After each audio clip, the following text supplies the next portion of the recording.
Hello my dear competitive aspirants, welcome to Telangana BC Study Circles. This is Ramakrishna sir, Sociology faculty. ఈరోజు మనం చర్చించుకోబోతున్న అంశం Telangana specific social issue.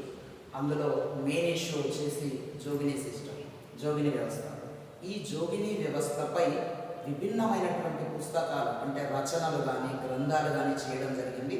అందులో కొన్ని ప్రధానమైనటువంటి వాటిని ఎవరు మనకు ముందుకు తీసుకొచ్చారు అంటే వెలుగులోకి తీసుకొచ్చారు అనే విషయాన్ని మేము ముందుకు తీసుకురావడం జరుగుతుంది.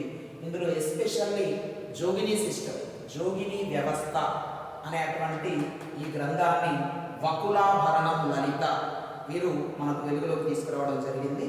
అదేవిధంగా జోగినిని శాంతి ప్రబోధ, అదేవిధంగా మృత్యోర్మ అమృతాంగమయ ఈ విషయాన్ని మనకు హేమలత లవణం అంటే జోగిని వ్యవస్థపై సంపూర్ణ అధ్యయనం చేసిన హేమలత లవణం ఈ గ్రంథాన్ని మనకు అందించడం జరిగింది.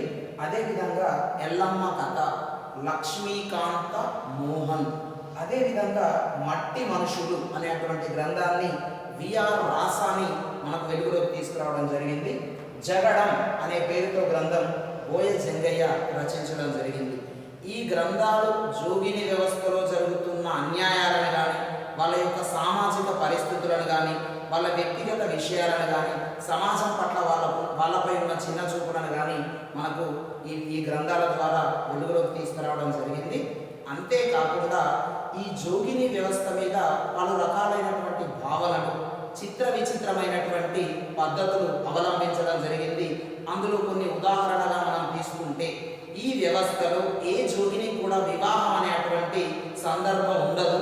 కానీ అగ్రవర్ణ కులాలలో వివాహాలు జరిగినప్పుడు మాత్రం ఈ జోగినీలు వాళ్ళ యొక్క వివాహాలలో ఆశీర్వచనం అందించడం ఇది ఒక ఆనవాయితీగా కొనసాగింది.